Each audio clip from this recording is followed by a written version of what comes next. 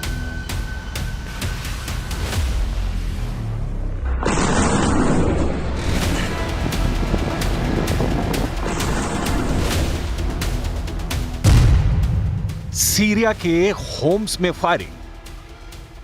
Syria के Holmes से अचानक गोलियों की आवाज आने लगी, जिसने मुल्क में अमन की आस में बैठे आम बाशिंदों के दिलों को खौफ से भर दिया। गोलियों की आवाज सुनकर लोग चौंक गए और अपनी अपनी जान बचाने के लिए इधर उधर भागने लगे।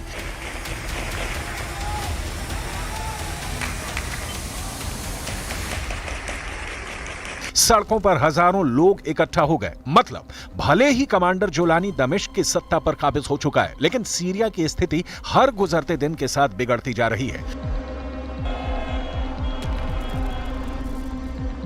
और दुनिया के वॉर एक्सपर्ट्स को अब यह देखने लगा है कि सीरिया में आने वाले कुछ दिनों में क्या क्या हो सकता है, सीरिया की स्थिति कितनी खराब हो सकती है। तो क्या सीरिया गृह युद्ध में फंस चुका है? मारे गए जुलानी के 14 कमांडर्स। दमिश्क की सत्ता पर काबिज जुलानी को यह भ्रम हो गया था कि वो ही सीरिया का सुल्तान है, इसलिए उसने असद के खासम खास अफसरों को निपटाने का ऑपरेशन लॉन्च कर दिया। लेकिन यहीं पर जुलानी चूक गया। कमांडर जुलानी ने अपने लड़ाकों को सीरिया के टार्टस प्रांत में सीरिया के पूर्व राष्ट्रपति बशर अल असद के कमांडर रहे मोहम्मद कंजो को गिरफ्तार करने के लिए भेजा था। जुलानी के लड़ाकों को तनिक भी अंदाजा नहीं था कि सीरिया में असद अभी भी जिंदा है। असद के लड़ाके पहले ही घात लगाकर जुलानी से दमिश्क का बदला लेने के लिए तैयार थे। नतीजा ये हुआ कि हजारों राउंड फायरिंग हुई और असद के लड़ाकों ने जुलानी के 14 कमांडर्स को मार गिराया। असद का मेजर जनरल मोहम्मद कंजो वो शख्स है जिसकी सीरिया की बदनाम जेल सेदनाया पर हुकूमत चलती थी। मोहम्मद कंजो के फैसलों से सैकड़ों नहीं हजारों लोगों को मौत के घाट उतार दिया गया।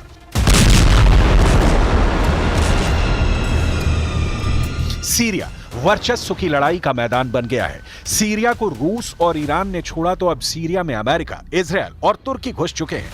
सीरिया में इजरायल के हमले जारी हैं। यही नहीं, इजरायली मीडिया रिपोर्ट के मुताबिक आईडीएफ ने गोलान हाइट्स में कब्जा किए इलाके में सैन्य चौकी भी बना ली है। फिलहाल ये मिलिट्री पोस्ट सर्दियों के महीने के लिए इजरायल ने बनाने का दावा किया है, लेकिन हालात को देखकर ऐसा लगता नहीं कि इजरायल यहां से हिलेगा भी।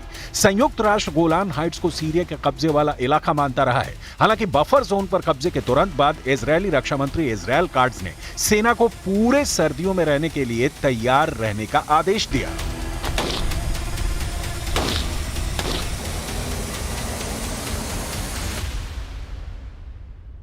צה"ל משלים כעת את ההתבססות במרחב החיץ ובאזורים שולטים על מנת להגן על תושבי רמת הגולן ועל אזרחי מדינת ישראל.